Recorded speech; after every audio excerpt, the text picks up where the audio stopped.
짧게나마 배워보는 교사교육. 재밌죠? 교사교육. 안녕하세요, 조상은입니다. 우리가 교회에서 교사교육하면 1년에 한두 번 교사 세미나나 교사 강습회 이런 거를 통해서 교육을 받잖아요. 그게 1년에 한두 번이다 보니까 좀 우겨넣는 느낌도 있고, 충분히 우리가 또 자기 내면에 그것을 잘 정돈할 수 있는 시간도 많이 없고, 또 요즘은 코로나 일상으로 많은 사람들이 모이기도 좀 어려운 시기잖아요. 그래서 이렇게 한번 좀 준비를 해봤습니다. 짧게 교사교육을 자주자주 한번 올리도록 할 건데요. 이런 교육을 통해서 여러분을 좀 돌아보는 시간 되었으면 좋겠습니다. 특별히 여러분이 바쁜 일상의 교회 학교 교사로서의 돌아봄이 좀 부족할 때고, 자기 신앙을 돌보는데도 좀 여력이 많이 없어서 많이 버거울 텐데요. 이런 교육을 통하여서 여러분 스스로도 돌아보고 교사로서의 직분도 한번 잘 감당해낼 수 있는 힘이 길러졌으면 좋겠네요. 물론 이런 온라인으로 이제 비대면식으로 하는 강의이다 보니까 우리의 삶의 적용에 대한 문제, 또 교사로서의 또 어떻게 좀 헤쳐나가야 될 문제, 이런 부분들을 다 하긴 어려울 것 같고요. 특별히 지금 이 시간들은 교사 교육에 관한 책들을 하나씩 제가 소개하면서 그 내용을 잠깐 요약하고 또 리뷰하는 정도로 교사 교육을 진행해 보려고 합니다. 오늘 첫 번째 시간인데요. 아마 짧게 오늘은 책의 일부분만 좀 다루도록 하겠습니다. 오늘 소개할 책은 삶을 변화시키는 가르침이라는 책입니다. 삶을 변화시키는 가르침. 이 책의 저자는 하워드 핸드릭스라는 사람인데요. 2013년에 88의 나이로 소천하셨습니다. 달라스라는 신학대학교에서 굉장히 오랫동안 또 교수로 재직을 했고, 기독교 교육의 좀 대가로 알려져 있죠. 지금 수많은 복음주의 유명한 설교가들을 제자로 또 키워낸 그런 스승이기도 합니다. 그래서 이 책은 사실상 1992년도에 초판이 나왔거든요. 그래서 수많은 이제 인쇄를 거쳐서 한 52세 이상을 계속적으로 거쳐서 보증판도 나오고 해서 지금 우리에게 계속 읽혀지고 있습니다. 오늘날 기독교 교육에 관한 많은 책들 또는 교사 교육에 관한 많은 책들이 나올 때 꼭 이 하워드 핸드릭스의 책을 인용 저서로 또 삼거든요. 그래서 우리는 이 책을 거쳐가지 않을 수 없습니다. 그래서 첫 시간은 92년도에 나온 오래된 이 책을 다시 한번 상기시켜 보므로 우리가 교사로서 어떻게 준비해야 할까를 한번 돌이켜 보도록 하겠습니다. 이 책은 사실상 예전에도 여러 책들의 번역서로 나왔는데 제목이 달라서 우리가 다른 책으로 생각하지만 원래 전에 나왔던 책은 또 이런 책으로 나왔습니다.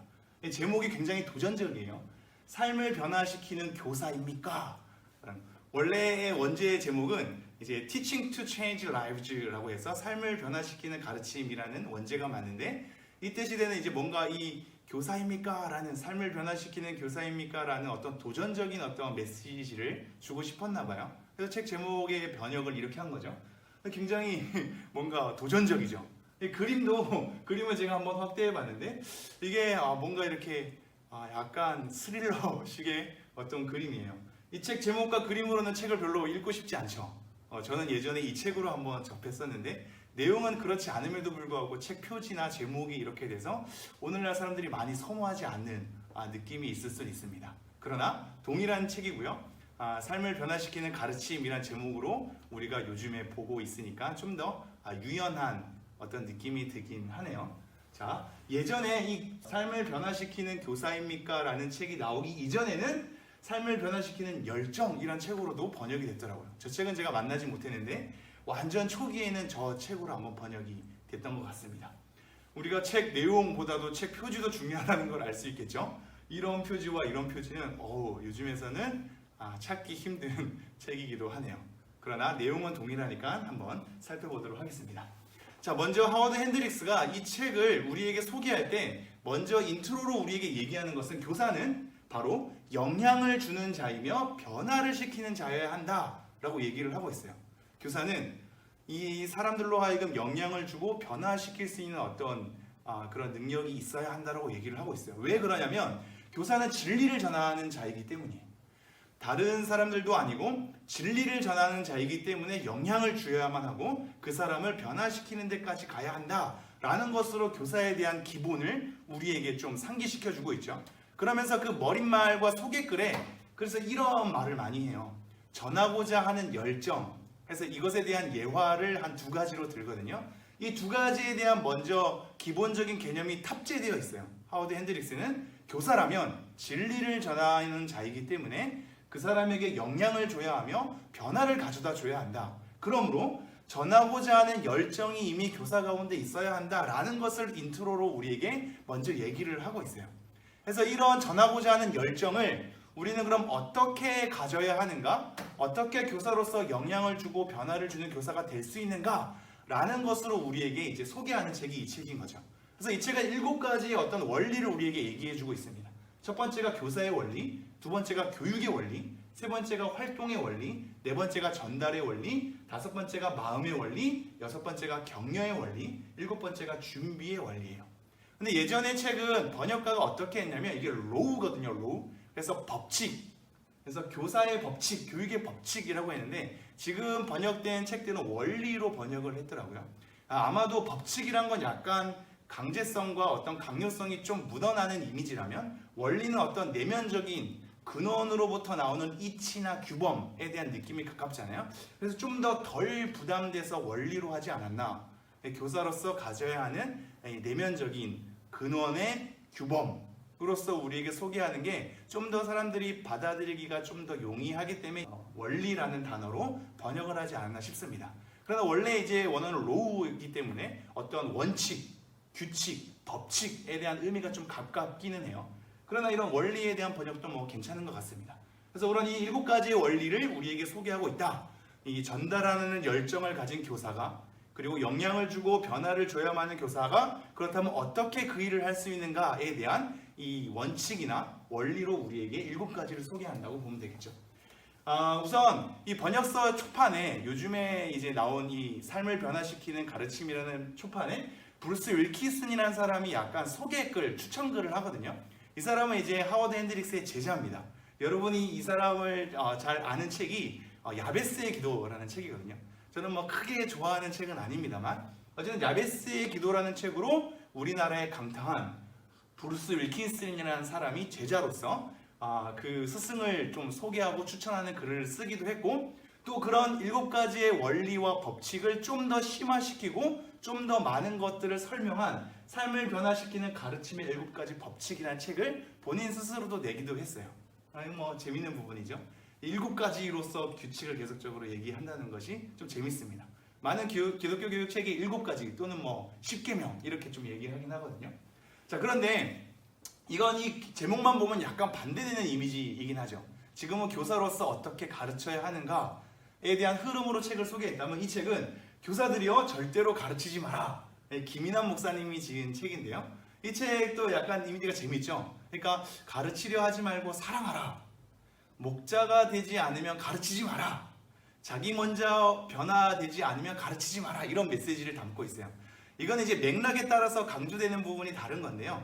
하워드 핸드릭스는 교사라면 우선 가르치는 직분에 있는 자고, 가르치려면 그 사람에게 잘 전달해야 되고 그 사람에게 열정을 가지고 변화시키는 가르치는 교사가 되어야 한다라는 측면에서 가르침에 대한 어떤 여러 방법과 원칙들을 소개한다면, 지금 김인환 목사님은 현대교회 교사들이 자꾸 가르치려만 들고 사랑하지 않으니까 오히려 반대쪽을 좀 강조하는 것 같습니다. 자꾸 가르치려고만 하지 말고 사랑하라. 목자가 먼저 되어야지 자꾸 가르치는 그런 꼰대가 돼서는 안 된다 라는 것으로 우리에게 좀 얘기를 하는 부분이죠. 이것은 맥락에 따른 강조점이 다를 뿐 교사에 대한 이 근원에 대한 법칙은 저는 같다고 생각합니다. 아무튼 이 책도 한번 참고해 주시고요. 그럼 삶을 변화시키는 가르침, 이 책을 한번 오늘 살펴보도록 하겠습니다. 자, 그럼 첫 번째부터 한번 살펴볼까요? 오늘은 2가지 원리만 살펴볼 건데요. 첫 번째는 교사의 원리입니다. 교사의 법칙, 교사의 원리. 이 교사로서 좀 잘 가르치는 것에 대한 전략적인 어떤 원칙이나 원리를 무엇으로 삼고 있는가? 그 첫 번째를 교사의 원리로 삼고 있거든요. 그래서 이런 말로 먼저 시작을 합니다. 만일 오늘 성장을 멈춘다면 내일 가르침을 멈춘다. 이 내용은 한마디로 교사는 먼저 자기 스스로 배움이 있어야 되고 성장이 있어야 된다라는 걸 얘기하고 있어요. 교사가 자기의 발전과 자기의 성장, 자기 배움의 길을 멈추게 되면 그 즉시 가르침을 멈춰야 한다라고 얘기하는 거죠. 다른 말로 가르치려고 한다면 본인 스스로 먼저 배우면서 성장하는 길이 필연적으로 갖춰져야 한다라고 얘기를 하고 있습니다. 그래서 가르치는 자는 곧 배우는 자로 연결되어 있는 거죠. 가르치는 자는 항상 배워야 합니다. 항상 배워서 성장해야 한다라는 것을 하워드 핸드릭스는 우리에게 강조를 하고 있죠. 자, 그렇다면 이 교사의 원리에 대해서 우리 스스로를 한번 돌이켜보도록 우리에게 얘기를 하고 있는데요. 나는 과연 변화를 하고 있는가? 나는 과연 발전하고 있는가? 로 우리에게 자문하도록 질문을 던져주고 있습니다. 우리의 효과적인 가르침은 우리의 변화된 인격을 통해서 나온다라고 하워드 핸드릭스는 강조를 하기 때문이죠.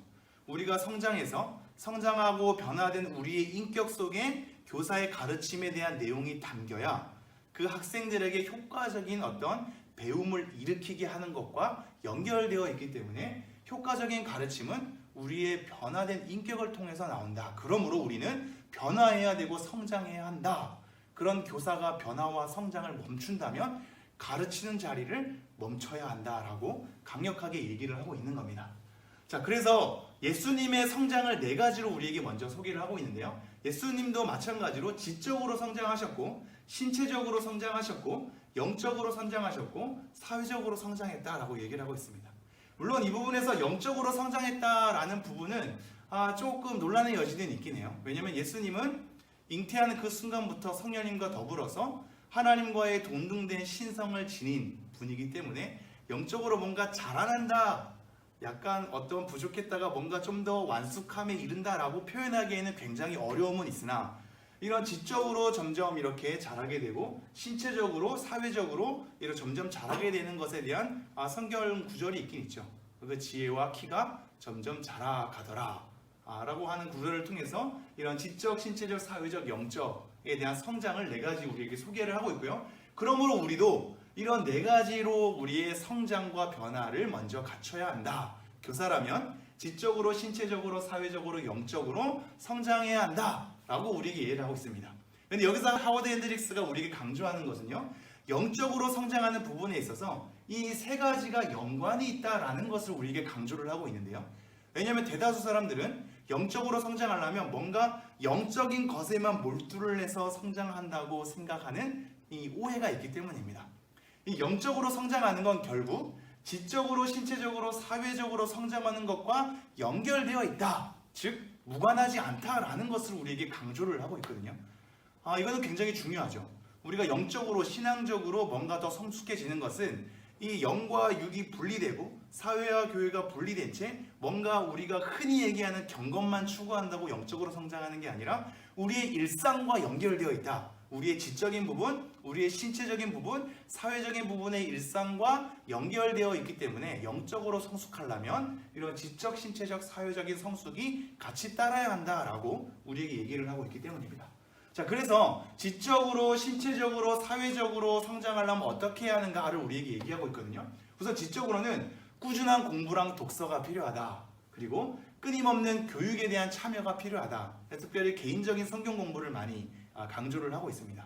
꾸준히 독서해야 할 것, 공부해야 할 것, 성경 개인적으로 연구해야 할 것을 우리에게 얘기하고 있고요. 특별히 학생들에 대해서는 학생들을 각각 잘 파악해라 라는 것도 지적인 개념으로 우리에게 소개하고 있죠. 자, 두 번째는 신체적인 건데요. 이 신체적인 것은 우리의 일상과 더불어서 있습니다. 그래서 돈에 대한 관리, 재물에 대한 관리, 소유물을 어떻게 사용하는지, 식사를 어떻게 먹는지, 운동을 어떻게 하는지에 대한 전반적인 우리 일상의 삶과 연결되어 있는 것이 바로 신체적인 성장으로 우리에게 얘기를 하고 있거든요. 이게 굉장히 중요하죠. 먹을 것과 마실 것과 우리가 평소에 돈을 어떻게 사용하고 우리의 몸을 어떻게 관리하는지가 영적인 성장과 연결되어 있기 때문에 우리의 일상에 대한 이런 소비 측면, 자기 몸 관리 측면, 식사를 조절하는 측면, 돈에 대한 사용의 측면을 다 우리에게 얘기를 하고 있죠. 이런 일상에 대한 어떤 성숙이 영적 성숙을 가져다 주기 때문입니다. 그러므로 휴식도 어떻게 취하느냐를 중요하게 얘기하고 있고 우리가 그렇다면 시간을 어떻게 보내고 있는가를 한번 돌아보도록 하고 있죠. 일에 투자하는 시간과 내가 쉬는 시간, 놀이를 하는 시간과 그리고 홀로 있는 시간, 함께하는 시간, 이 모든 것을 표로 한번 우리를 돌이켜보라고 소개를 하고 있는 거죠. 마지막 세 번째는 사회적인 성장에 대한 건데요. 우리가 어떤 사람들과 교제하고 있는가를 돌이켜보라고 얘기를 하고 있어요. 우리는 특별히 하나님 믿는 사람만이랑만 교제하거나 내가 좋아하는 사람만 교제하는 것이 아니라 다양한 사회적 관계 속에 있어야 한다는 걸 강조하고 있거든요. 그래서 불신자나 비신자와도 우리는 교제해야 하고, 연령대도 같은 연령층이 아니라 나이가 많으신 분들 아니면 나이가 적은 아이들까지도 고루고루 남녀가 섞이고 다양한 각계층 사람들, 여러 특징을 가진 사람들, 여러 나라의 사람들, 이 수많은 사람들과 관계를 해야 될 것, 교제를 해야 될 것에 대해서 우리에게 얘기하고 있어요. 이것이 우리를 하나로 편협하게 우리의 사상을 갖추게 하거나 내 스스로의 어떤 관점을 하나의 우물한 개구리로 뭉치게 하는 것을 벗어나게 하는 그런 관계 속에 들어가게 하는 것이 중요하다라고 얘기를 하는 거죠. 그래서 우리의 친구의 범위를 넓혀라 라는 것으로 지적, 신체적, 사회적 성장을 우리에게 얘기를 하고 있습니다. 자, 그래서 교사의 원리 마지막으로 우리에게 이렇게 얘기하고 있죠. 자기 자신을 점검하라. 가장 큰 위협은 스스로 내가 이 정도면 괜찮다라는 자기 만족이다 라고 얘기를 합니다. 그러므로 자기 평가를 우리에게 마지막으로 얘기해요. 나의 장점이 무엇이고 단점이 무엇이고 변화되어야 할 것이 무엇인지를 돌이켜봐라 라는 것으로 우리에게 숙제를 내주고 있죠. 자, 두 번째 원리는 교육의 원리입니다. 교육의 원리도 이러한 어떤 문장으로 시작해요. 학생들이 배우는 방법이 가르치는 방법을 결정한다. 즉 학생들이 어떻게 배움을 잘 습득하느냐가 가르치는 자가 취해야 될 방법이다 라고 얘기하는 거죠. 결국 학생들이 배워야 하는 거잖아요. 교사가 자기식대로 막 가르치는 것이 아니라 학생들이 잘 배울 수 있도록 잘 배우는 어떤 특징을 찾아서 그것으로 가르침을 삼아야 학생들이 잘 배울 수 있다는 것을 우리에게 얘기하는 거죠. 그래서 교사는 학생들의 자발적인 활동을 자극하고 이끌어야 한다라는 것으로 우리에게 먼저 초점을 두고 있고요. 중요한 것은 교사가 무엇을 하느냐가 아니다. 학생들이 그 가르침의 결과로 무엇을 하느냐가 중요하다라고 얘기하고 있어요. 교사가 무엇을 가르치느냐가 어떤 가르침의 핵심이 아니라 결국 그 가르침은 학생들이 배우는 데 초점이 있기 때문에 학생들이 그 가르침을 받고 나서 학생들이 무엇을 하느냐, 이것이 우리가 중요하게 삼아야 할 포인트다라고 얘기를 하고 있는 거죠. 그래서 이러한 교육의 원리는 7가지 교육 법칙, 이게 이제 존 밀턴 그레고리라는 사람인데요. 이 7가지 교육 법칙에 대한 책을 토대로 우리 하워드 핸드릭스도 그 내용을 삼은 거죠. 이것도 또 7가지죠. 7가지 법칙이 많아요. 자, 그렇다면 교육의 원리에 대해서 지금 하워드 핸드릭스가 강조하는 바가 무엇이냐? 첫 번째, 긴장이 필요하다라고 얘기하고 있어요. 교육이 뭔가 효과적으로 학습 능력이 좀 더 그 아이들에게 좀 더 증가하도록 하기 위해선 어느 정도의 긴장이 필요하다. 학생들이 무조건 편안하게 쉽게 학생들을 놓아버리는 것이 아니라 학습 효과를 증대하기 위해서 어느 정도의 긴장을 할 것을 얘기하고 있죠. 그래서 하워드 핸드릭스 박사는 실질적으로 어떤 수업을 할 때 그 이 청중 안에 자기의 어떤 드라마를 구현하는 사람들을 심어놓고 갑자기 그 사람들이 일어나서 드라마를 해서 사람들을 막 어리둥절하게 하고 긴장하게 하는 어떤 그런 교육 방법도 취하더라고요. 이런 긴장이 필요하다는 것. 두 번째는 분명한 목표 설정이 있어야 한다. 그래서 그것을 3가지로 얘기하는데요. 첫 번째는 학생들이 생각하는 법을 키워야 한다. 그 학생들 스스로가 생각하게끔 이 교사가 자기 가르침만 계속 심어주는 게 아니라 학생들이 스스로 생각하는 법을 기르도록 하는 것을 우리가 목표로 삼아야 한다. 두 번째는 학생들이 끊임없이 배우는 자세를 지니도록, 끊임없이 지속적으로 배움의 태도를 지니도록 우리가 목표를 둬야 한다. 세 번째는 학생들 스스로가 공부하는 법을 익히도록 우리는 그 목표를 설정해야 한다. 결국 학생들에게 초점이 잡혀 있어요. 내가 막 쏟아내는 것이 아니라 학생들이 생각하는 것이 목표고, 학생들이 배우게 하는 것이 목표고, 학생들 스스로가 공부하게 하는 것이 우리의 가르침의 목표로 설정돼야 한다라고 얘기하고 있죠. 그 다음에 이러한 생각하는 법, 배우는 법, 공부하는 법을 기르기 위해서는 기본적으로 이 기능을 숙달해야 되는데 4가지 기능을 우리에게 소개하고 있습니다. 첫 번째는 읽기, 두 번째는 쓰기, 세 번째는 듣기, 말하기. 학생들이 읽고 쓰고 듣고 말하는 법에 대한 기능을 자꾸 익히게끔 해야 스스로 생각할 줄 알고, 스스로 배울 줄 알고, 스스로 공부하며 학습할 줄 아는 그러한 목표에 도달할 수 있다. 그러므로 읽기, 쓰기, 듣기, 말하기 등을 계속적으로 학생들에게 훈련하도록 하라 라고 얘기하고 있습니다.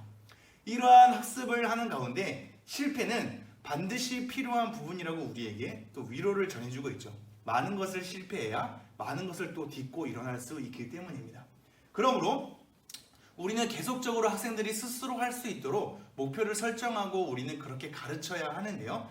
이러한 스스로 할 수 있도록 가르치는 원리를 적용할 때 예외 사항이 있다라고 우리에게 특별히 또 덧붙이고 있죠. 어떤 예외 사항이냐면 첫 번째는 시간이 되게 촉박하고 부족할 때, 시간이 부족하고 촉박해서 다급하게 처리해야 하는데 학생들에게 스스로 해봐라, 스스로 너가 해야 된다 라고 하는 것은 오히려 역효과죠. 그래서 그러한 시간이 촉박하고 되게 부족할 때에는 교사가 직접적으로 그 아이들을 이끌어 줄 수 있어야 하겠죠. 그래서 이런 게 첫 번째 예외고요. 두 번째는 그 학생이 스스로 지쳐서 실망하고 좌절하고 스스로 자꾸 이것을 체념하게 될 때, 포기하게 될 때 오히려 그 학생에게는 격려와 도움이 필요하거든요. 그런 격려와 도움이 필요한 학생에게 푸시하는 것은 안 되겠죠. 그래서 그 격려와 도움이 필요한 학생에게는 교사가 또 투입해서 적극적으로 그를 이끌어내라. 세 번째 예외는 학생들이 충분한 동기부여가 됐어요. 그래서 더 많은 것을 배우려고 하는데 더 많은 것을 가르쳐주세요라고 적극적으로 우리에게 요구하는데 아니야 너 스스로 해봐 라는 것은 오히려 역효과겠죠. 더 많은 것을 배우려 하고 동기부여가 이미 된 학생에게는 우리가 더 많은 좋은 소스를 줘야 할 것입니다. 그래서 이러한 세 가지 예외를 우리에게 얘기하고 있습니다. 자, 오늘은 우리가 교사의 원리랑 교육의 원리 이 두 가지를 한번 살펴봤는데요. 마지막 한 줄 평은 이렇습니다. 교사는 스스로 배우는 자여야 하고 학생을 배우게 하는 자여야 한다. 이것으로 교사의 원리랑 교육의 원리 오늘은 두 가지고요. 다음번에 활동의 원리 그리고 전달의 원리, 마음의 원리 이 세 가지를 한번 살펴볼게요. 언제 다시 한번 할지는 그거는 제 마음 이것으로 오늘 교육을 마치도록 하겠습니다. 안녕.